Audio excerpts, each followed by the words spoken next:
ها هي 7 حكم عن الحياة الزوجية. التفاهم والاحترام. إن التفاهم المتبادل والاحترام الذي يتبناه الزوجان هما أساس قوي لحياة زوجية سعيدة.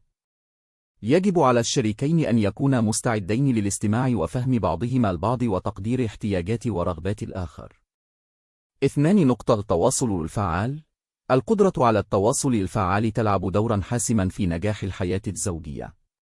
يجب على الشريكين أن يعبرا عن مشاعرهما وأفكارهما بصراحة ودون تردد، وأن يتفاوضا ويبحثا عن حلول تناسب الجانبين. الاحتفاظ بالرومانسية. روح الرومانسية تعزز العلاقة الزوجية وتحافظ على الاندفاع والحميمية بين الزوجين. يجب على الشريكين أن يستثمرا الوقت والجهود في إظهار الاهتمام والحب والتقدير المتبادل بشكل منتظم. القدرة على التسامح والمغفرة. في أي علاقة زوجية من المحتمل أن تحدث خلافات وصراعات. يجب أن يكون الشريكان قادرين على التسامح والمغفرة، وأن يكونا على استعداد للعمل على حل المشاكل بشكل بناء ومن دون حمل الحقد أو الضغينة. تقدير الفردية. رغم أن الزوجين يعيشان حياة مشتركة، إلا وأن كل فرد لديه هويته واحتياجاته الشخصية.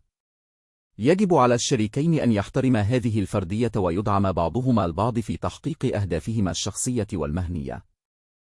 القدرة على التفكير المستقبلي.